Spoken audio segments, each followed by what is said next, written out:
Hi, Melissa. Good evening, and thank you for gracing your presence here on The Score. And congratulations, of course, to a very successful season. Of course, it's nearing to its end, coming into the WTA final next month on Singapore. And of course, but it's really right now we have to get down to business. Kindly tell us more about that. Yes. So we're here for the WTA Future Stars program. Future Stars. Future Stars, yes. Exactly. So this is a junior development program for under 14 and under 16 girls throughout the region to be able to compete in their home countries and qualify to earn a spot to play with the best in the region in Singapore on the same stage as the WTA finals. So that is the WTA Future Stars tournament. And then through this development program for kids, we also conduct clinics. We're in about 18 countries now across the region, and we conduct clinics for kids. We teach them about the pathways in sport, the importance of living a healthy life, and really just what the benefits that tennis can bring to a better future. This Future Stars event, this program, is it the first time in the Philippines? This is actually the third year of the program, but what has been really fantastic this year is that the association, Tennis Association, has partnered with Cebuana Luelier to really grow the qualification process. So this partnership and this commitment from Cebuana Luelier has really ensured that the process is really in depth throughout the entire country, that everyone gets a chance to compete, and that you really get to showcase your best players. When you say developmental, Melissa, kindly tell us more about what is developmental in tennis. Usually, is it ranging around from what age to what age? How is it usually like? Well, I mean, in the sport of tennis, you really do need to start quite young. It's certainly a sport where, if you look at the professionals, they all started at a very young age. What is young? 5, 6, 7, 8. So for me, yeah. I can't start anymore. I don't know. Depends on what your goals are. That's young. Depends on what your goals are. Yeah, you can play tennis at any age. It's a sport of a lifetime, which is the beauty of it. Yes. But if you do want to play professional, you do have to start young. But really, right now, it's a really great integration. Of course, when we go into the WTA final, I believe it starts next month. In October. In October, yes. Of course, with the top 8 in the world, you have Serena Williams, the new world #1, Angelique Kerber, Simona Halep, and everybody else. But then describe, of course, the fulfillment of these kids coming into Singapore with the integration of the event. I mean, how a treat will it be?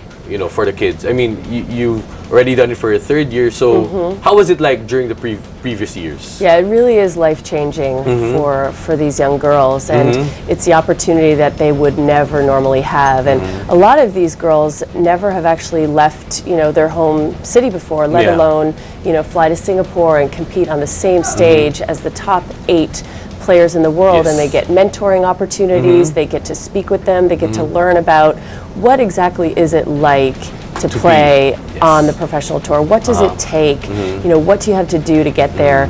They receive signed autographed rackets, and they get to participate in all of the official ceremonies, and it is really just a time for them to make new friends, to compete at the highest level. And they really do make lasting friendships. Yes, and really what a beauty this program that we have, our Future Stars. But speaking of that, this is also a breeding ground, of course. Speaking of our top 8 players in the world, the breeding ground for the next Serena Williams, the breeding ground for the next Venus. But then what does it take? What are the values, or what do you have to do to be one of the best tennis players in the world? Well, you have to practice a lot. I think you have to really set your goals, and you have to really want it, and it has to become your life. So that is very, very important. The commitment is so high to be a professional player. The focus. It is all-consuming. You have to focus your entire life towards that goal. So I think a lot of players, as we said earlier, start very young. Focus on your goals, set your goals, and really have to believe in yourself. It's not easy. It requires, a lot of tournaments, a lot of matches, a lot of travel, But if you commit to it and you believe in Yes. yourself, you can achieve. In So- terms of continuity, Melissa, when the program reaches to an end per year, so how will that be for aspiring, of course, for aspiring tennis players who want to play competitively? So how will that integration be? How will that program Yeah, so we be? work closely with the associations. Local associations. Yes, exactly.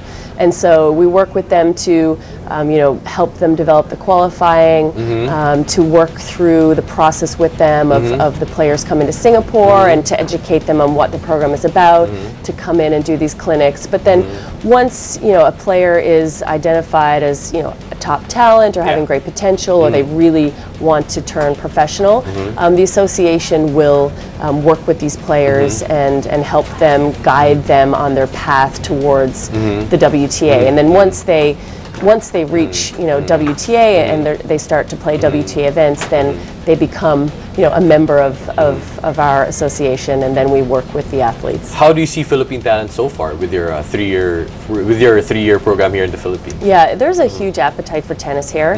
The fan base is fantastic, very hungry for the sport, which is so great to see.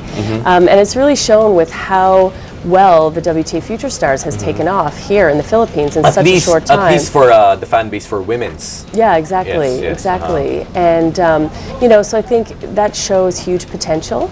It's great to see partners like Cebuana Lulier really commit to this, because that's going to continue to grow. The amount of players that are playing, the interest in the sport here.